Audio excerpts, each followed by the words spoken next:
Continuous बरसात हुई और 16% का सोइंग एरिया बढ़ गया और आपूर्ति नहीं की क्वालिटी पूर्ण उत्तम खाद। लोग कह रहे हैं कि खेलो जो है वो पूरा का पूरा फ्लॉप हो गया। तो किसानों को तो मोदी जी की सौगात देते हैं। नमस्कार, स्वागत है आप सभी का अपडेट इंडिया में। मैं इस वक्त मौजूद हूँ कृषि मंत्री किरोड़ीलाल मीणा जी के साथ। सर, जिस तरीके से यूरिया का पूरा ये मामला सामने आ रहा है, आप भी लगातार कार्रवाई कर रहे हैं। हमने क्या नाम से जो यूरिया और डीएपी में जो मारामारी रहती थी पिछले राज्य में,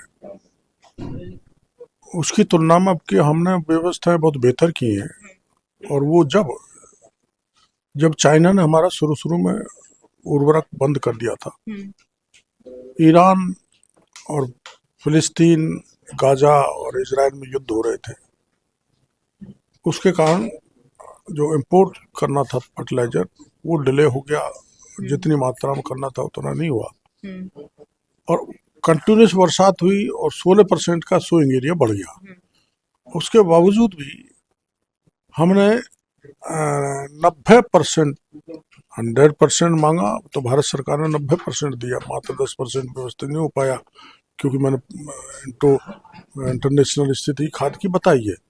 तो हमने किसानों की 100% नहीं तो 95%, 96% आपूर्ति की है और आपूर्ति नहीं की क्वालिटी पूर्ण आपूर्ति की है। उत्तम खाद, उत्तम बीज, उत्तम फर्टिलाइजर, क्योंकि हमने शुरू में आते ही नकली खाद बीज को पकड़ा तो उसके कारण कमी आई। तो उसके कारण वो भी एक कारण है क्राइसिस का। दूसरा, सतत बरसात हुई लगातार कई महीने तक, तो उसके कारण जमीन में नमी रही। तो सरसों बुआई तो उसी समय गेहूं भी बोने गया, जो चना भी बोया गया और सोइंग का एरिया बढ़ गया। इसलिए एक साथ किसान की डिमांड बढ़ी तो भीड़ होना तो स्वाभाविक है, किंतु वो स्थिति नहीं भाई कि आप लाठी चार्ज कर रहे हो, 151 बंद कर रहे हो, धारा 144 लगा रहे हो, नहीं, वो कुछ नहीं हुआ। एकदम सही व्यवस्था है और हमारे पास पर्याप्त फर्टिलाइजर है और टॉप टू बॉटम मीन्स हमारे मंत्री लेवल पर यहाँ हमने एक टीम बना रखी है जो रोज निगरानी करती है विलेज लेवल तक, जीएसएस तक, प्राइवेट डीलर तक, और डिस्ट्रिक्ट लेवल पे हमने बना रखा है और हमने स्क्वाड भी बना रखी है जो जाके निगरानी करती है। प्लस हमारे जिले में जो अधिकारी तैनात है उनकी एक सतत निगरानी है, जिसके कारण जो ब्लैक पहले राज्यों में होता था उसमें कालाबाजारी नहीं हो रही, कोई इरेगुलरिटी नहीं हो रही। और अभी मेरे को सुनने को मिला है कि लीड ऑफ द अपोजिशन जो है उन्होंने और पीसीसी के चीफ ने कहा कि किसान डंडा खा रहे हैं, ऐसी कहीं बात नहीं है। हम किसानों को बहुत संतुष्टपूर्ण खाद का वितरण कर रहे हैं।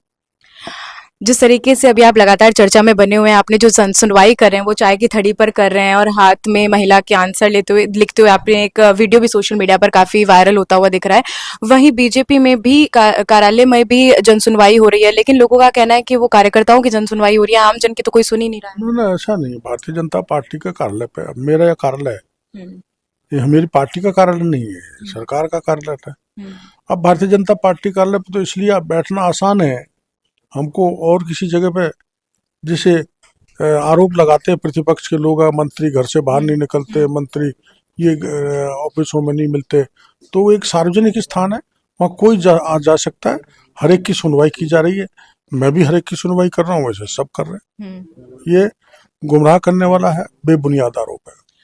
कल परसों की बात करें तो एसएमएस स्टेडियम के पास में एक एक्सीडेंट हो जाता है लाल कोठी में, और उनके जस्ट माता पिता से मैं मिलकर आई हूँ। उनका कहना है कि जो उचित कार्रवाई वो नहीं हो पा रही है और जो लड़की जिसने एक्सीडेंट किया था उस लाल थार में, वो ऐसे ही खुला घूम रही है। 18.5 साल की वो लड़की है। कहना है कि मेडिकल टेस्ट भी 48 घंटों के बाद होता है। ये सारी चीजें, उनका कहना है कि कार्रवाई उचित नहीं हो रही है, प्रशासन कहीं ना कहीं पॉलिटिकल दबाव में आकर उसको मुद्दे को दबाने हो सकता है कि दुख की ऐसी शिकायत, क्योंकि राजधानी में बहुत लोग रहते हैं, आवाजाही बहुत है, ट्रैफिक बड़ा हैवी है और उसमें कोई घटनाएं हो जाती हैं, तो उसको मना नहीं कर रहा मैं, लेकिन इतने प्रकरण आते हैं, कोई एक आध प्रकरण में कोई हल्की फुल्की जांच में डिले हो गया तो उसको पूरी जो कार्रवाई सरकार कर रही है उसको नकारा नहीं जा सकता। सरकार पूरी तरह से कॉन्शियस है, संवेदनशील है और पारदर्शी तरीके से लोगों की मदद कर रही है, सेवा कर रही है। एक आखिरी प्रश्न है मेरा हमारा वाले मुद्दे पर आपके उनके माता पिता आपसे मिलने के लिए पहुंचे थे 2 दिन पहले भी मैंने उनका इंटरव्यू किया था तब उनका कहना था कि किरोड़ी लाल मीणा ने सिर्फ आश्वासन दिया लेकिन उस पर कोई फैसला नहीं हुआ ना उन्होंने हमारी सीएम से बातचीत करवाई क्योंकि उस दौरान आपने कहा था कि आपसे माननीय बातचीत मुख्यमंत्री कराएंगे। जी इतने व्यस्त चल रहे हैं, माननीय मुख्यमंत्री जी के वहाँ समय नोट करा रखा है। हम्म, जैसे ही समय आएगा तो अमायरा के परिवारों को मैं मुख्यमंत्री जी से मिलाने जरूर जाऊंगा, ले जाऊंगा।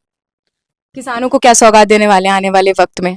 अब सौगात तो मुख्यमंत्री जी देंगे, हम्म, मैं तो सरकार का एक हिस्सा हूँ। हम्म, उनको सुझाव हमारे हम देंगे, हमारे अधिकारी देंगे। तो किसानों को तो मोदी जी भी सौगात देते हैं, भजन लाल जी भी देते हैं। मोदी जी ने किसान किसान सम्मान निधि दी तो भजन लाल जी ने उसको अपने स्टेट में बढ़ा दिया। मोदी जी ने एमएसपी देते हैं तो हमारे यहाँ भी जो भाव में अंतर होता है जिसको भावांतर कहते हैं, हम्म। वो जितना रह जाता है किसान को दिया जाता है। तो दोनों केंद्र और राज्य किसान की चिंता कर रहे हैं और उनकी भरपूर मदद कर रहे हैं। उनके चेहरे पे खुशहाली बनी रहे इस दृष्टि से काम कर रहे हैं। मोदी जी ने हमारे राजस्थान को अकेले 78,000 करोड़ ईआरसीपी में दिया है, जिससे 17 जिलों की तकदीर खुलेगी। किसानों को उत्पादन बढ़ेगा, करीबन 4,28,000 हेक्टेयर जमीन में सिंचाई होगी, 90% गाँवों को पीने का पानी जाएगा, 15% पानी उद्योगों के लिए मिलेगा। इससे रोजगार भी बढ़ेगा और इलाका विकसित भी होगा। खेलो राजस्थान चल रहा है लेकिन खेलों में कोई भी आ नहीं रहा है क्योंकि जो प्लेयर्स हैं वो भी अकेले अकेले दौड़ रहे हैं। लोग कह रहे हैं कि खेलो जो है वो पूरा का पूरा फ्लॉप हो गया है। हालांकि आपके विभाग का नहीं है ये हाँ, लेकिन विभाग तो हमारी सामूहिक जिम्मेदारी है, जी। और जो कह रहे हैं वो गलत कह रहे हैं। अभी मैंने देखा था अलवर में भूपेंद्र यादव जी ने किया था, हम्म, बड़ा विशाल कार्यक्रम था। हम्म। अब उनको कहाँ दिख गया छोटा कार्यक्रम जो फ्लॉप कह रहे हैं। और राजवर्धन जी ने किया था, बड़े आकर्षक कार्यक्रम थे दोनों। तो ये थे हमारे साथ कृषि मंत्री मंत्री किरोड़ी लाल मीणा। इन्होंने बताया कि किस तरीके से पूरा मामला अब चल रहा है और साथ ही आने वाले वक्त में किसानों को क्या कुछ सौगातें दी जाएगी। लगातार आपको मामले पर अपडेट देते रहेंगे। मैं आपके साथ प्रिया बंसल, जयपुर।